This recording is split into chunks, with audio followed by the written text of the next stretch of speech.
Welcome to the Orca. Every week, Orca readers are treated to the writings of renowned BC historian Dr. Daniel Marshall. His award-winning documentary, Canyon Wars, The Untold Story, was aired on the Knowledge Network, APTN, and PBS. But last month, Daniel won the prestigious Basil Stuart-Stubbs Prize for his book, Claiming the Land, British Columbia and the Making of a New El Dorado.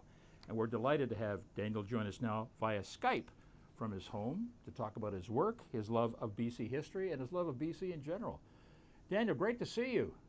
Oh, it's great to see you, Rick. Thank you so much for having me along. Well, thank you for sharing time with us today. Let me start, first of all, with your love of British Columbia. What is it about this province that has grabbed you by the heart, by the soul for so long? Well, I suppose I should say right off the start that my family came with the 1858 gold rush. So I'm five generations British Columbian. And, growing up with extended family, grandparents, great aunts and uncles, of course, I just love to hear their stories. And many of these stories were about how we came to what would become British Columbia in that year. In fact, that makes up a lot of this book, The Making of the New El Dorado. Tell us a little bit about this one. Well, I should remind listeners of one thing. It's sort of forgotten. The Fraser River Gold Rush is the event which led to the founding of British Columbia.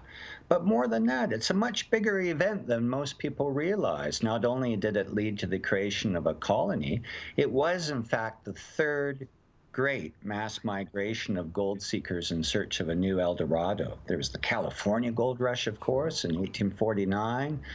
The Australian Gold Rush a couple of years later, and then the Fraser River Rush. So this was a huge event, and it always seemed odd to me that no one had really given it a fuller treatment. And so this is what I set out to do.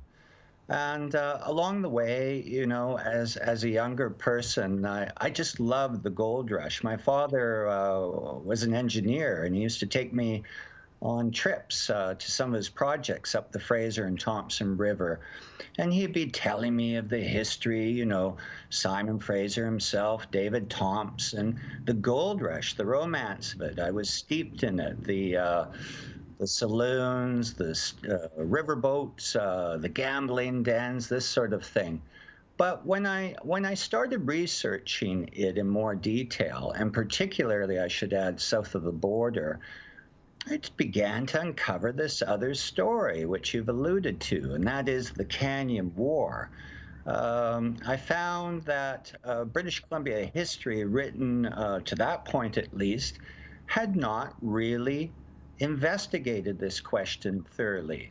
So as I began to prospect down the coast, if you will, down in archival collections in Washington, Oregon, California, I started to find this very different story. And what was that? Well, quite simply, it was a major conflict on the Fraser River in 1858.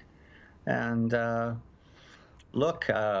event itself really went well beyond the 49th parallel, too. Native newcomer conflict throughout southern British Columbia and Washington state in that critical year. So this is part of the story I tell. But the book itself begins really with the fact that it is Indigenous peoples who were the discoverers of gold in this province, that they were actively mining the resource with their Hudson's Bay Company allies of long standing. And it's these Indigenous discoveries that ultimately set off this gold rush frenzy that crosses the 49th parallel in 1858. You studied our province for so many years and written about it in many other books. But what have you learned? What has surprised you when you sit back and you think about the collected works of Daniel Marshall? What have you learned that really sticks out to you about your province, your home? Well, look, I guess this is what I've learned.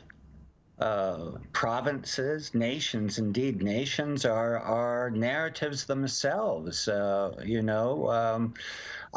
think in British Columbia today we're at something of a critical crossroads. whether it's the ongoing pipeline debates, land claims before the courts, a modern day treaty process that, lurches along, I suppose. It's all part These of our history, though, questions, isn't it? if you want, I'm sorry? It's all part of our history. Well, yes, and yet the very roots of this can be traced back to the 1858 gold rush. I mean, it's no coincidence that first Indian reserves created in the province or in that year. It's a consequence of the Fraser River gold rush. But I guess what the point I would like to suggest is this: that when I was young, I had these romantic notions of the gold rush. We watched Hollywood and these sorts of things, and as I started to dig in the resources down in archives along the Pacific Slope, I started finding these miners' letters and diaries that suggested that there was this conflict. Well, how on earth have we not known anything about this pivotal event that led to the formation of BC? And so when I was young, these more romantic notions informed me, my view of British Columbia history, as it indeed did so many others in this province. And clearly, there's this other story, which in some ways still haunts us. It's not the romantic side of the story. It's really what unfolded. And for Indigenous peoples, this was really an apocalypse, if you will. So in producing this book, really, it's my sincere hope that the British Columbia public, the Canadian public, well, for that matter, even our neighbors next door in Washington State, will have an opportunity to learn a bit more about what really happened. It is truthfully the great untold story of the province of British Columbia, as it seems to me. So I'm endeavoring to get this out so we can understand a little more fully the impact of this amazing event and how it still informs us today. I mean, all you have to do really is drive up the Fraser and Thompson River, and you'll see the evidence of the gold rush right there, with names like Hills Bar, Texas Bar, New York Bar, Boston Bar, Kanaka Bar. All of these names are remnants of that 1858 rush that swept in so quickly. Again, the third great mass migration of gold seekers in gold rush history.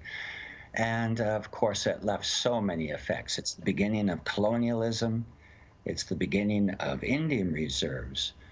And really, it's the beginnings of, it's the impetus for the expansion of Canada to the west coast of the Pacific Slope.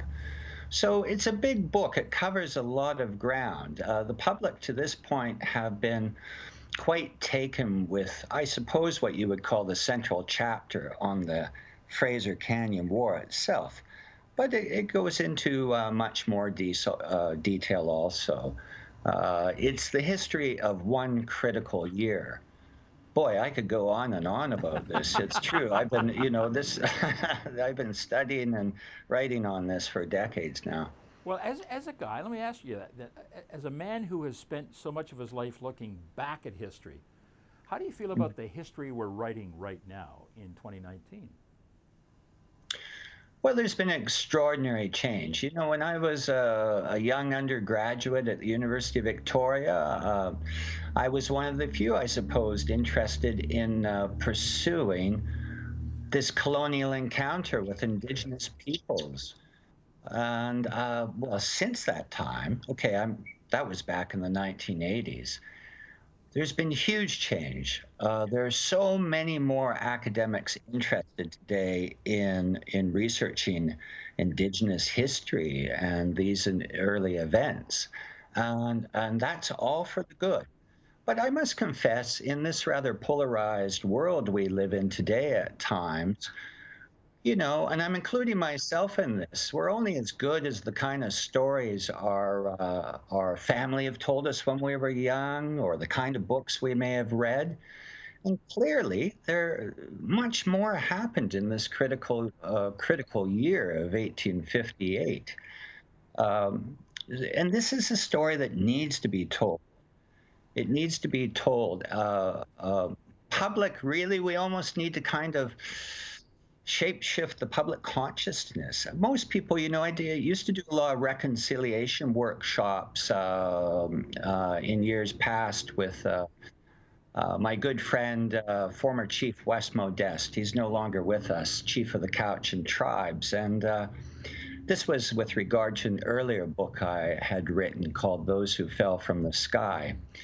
And I always found that when speaking to the non-native population, once you presented them with the actual history of what had occurred for Indigenous peoples in the past, more often than not, really in all the time, people, they would become kind of outraged and think this was terrible, and they would agree immediately that there had to be some redress. So I see quite a large change today. When I started working, let's say, for Cowichan tribes, like some decades ago now, the divide between native and non-native was much more visible than certainly what we see today. So there's been a continual and good move forward to create greater understanding. And that greater understanding really starts with telling these sorts of stories of what really occurred in the past. Well said. Daniel Marshall, thank you so much for sharing your time with us today. We very much appreciate and continued success, and best of luck with this latest book. Well, thank you so much, Rick. I deeply appreciate the time to speak with you. Thank you so much. I appreciate it. Our pleasure. As the Cowichan would say, Haichka.